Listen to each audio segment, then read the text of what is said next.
Good morning. ಇವತ್ತು ನಮ್ಮ ಮನೆಯಲ್ಲಿ ನಾಗರ ಪಂಚಮಿ ಸಂಬಂಧವಾಗಿ ಉಂಡಿ ಮಾಡುವ ಕಾರ್ಯಕ್ರಮ ನಡೀತಾ ಇದೆ. ನೋಡ್ರಿ, ಇಲ್ಲಿ ಉಂಡಿಗೆ ಬೆಲ್ಲದ ಪಾಕ ರೆಡಿ ಆಗ್ತಾ ಐತೆ. ಡ್ಯಾಡಿ ಕಲಿಸ್ತಾ ಇದ್ದಾರೆ.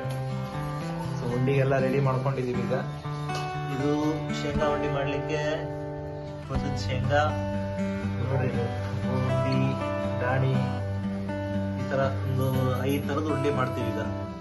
ಈಗ ಸರಿಯಾಗಿ ಆಗಿದೆನೋ ಇಲ್ವೋ ಅಂತ ಟೆಸ್ಟ್ ಮಾಡ್ತಾರೆ. ಈ ತರ ಒಂದು ನೀರಲ್ಲಿ ಕುದ್ಮೇಲೆ ಈ ತರ ಹಾಕ್ಬಿಟ್ಟು ಪಾಕ ಉಂಡಿ ಕಟ್ಟಲಿಕ್ಕೆ ರೆಡಿ ಆಗಿದೆನೋ ಇಲ್ಲ ಮಮ್ಮಿ ಟೆಸ್ಟ್ ಮಾಡ್ತಾ ಇದ್ವಿ. ಏನೊಮ್ಮೆ ರೆಡಿ ಆಯ್ತಾ? ಪಾಕ ಏನಿಲ್ಲ, ಇನ್ನ ರೆಡಿ ಆಗ್ಬೇಕಾ? ಇನ್ನು ರೆಡಿ ಆಗಿಲ್ಲಂತೆ. ಇನ್ನು ಚೆನ್ನಾಗಿ ಕುದ್ದು ಉಂಡಿ ಪಾಕ ಬರೋವರೆಗೂ ಬೆಲ್ಲನ್ನ ಕುದಿಸ್ತಾ ಈ ತರ ಪಾಕ ಮಾಡ್ತಾರೆ. ಮತ್ತೊಂದ್ಸರಿ ಟೆಸ್ಟ್ ಮಾಡ್ತಿದ್ದಾರೆ. ಈಗ ಒಂದು 4-5 ಮಿನಿಟ್ಸ್ ಆಗಿತ್ತು ಆಲ್ರೆಡಿ.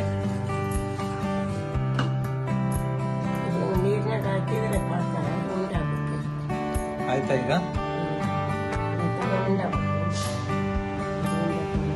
ಓಕೆ, ಈಗ ಪಾಕ ರೆಡಿ ಆಯ್ತು.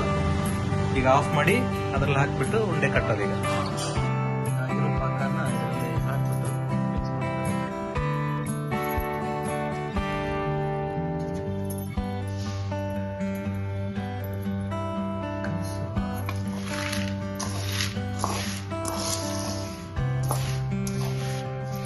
ಈ ತರ ಮಿಕ್ಸ್ ಮಾಡಿ ಉಂಡೆ ಕಟ್ಟೋದು.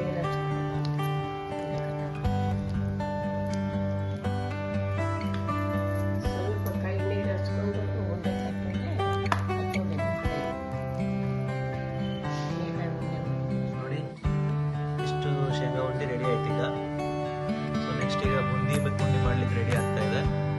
ನೋಡಿ, ಈ ತರ ಬೂಂದಿ ಸಿಗುತ್ತೆ ವಿತೌಟ್ ಸಾಲ್ಟ್. ಉಂಡಿ ಕಟ್ಲಿಕ್ಕೆ ಅಂತ ಸ್ಪೆಷಲ್ ಬೂಂದಿ ಸಿಗುತ್ತೆ.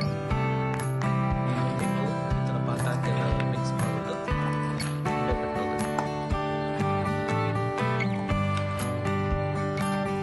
ಇಷ್ಟು ಬೂಂದಿ ಉಂಡಿ ರೆಡಿ ಆಯ್ತು. ಈಗ ದಾನಿ ಉಂಡಿ ರೆಡಿ ಆಗ್ತಾ ಇದೆ.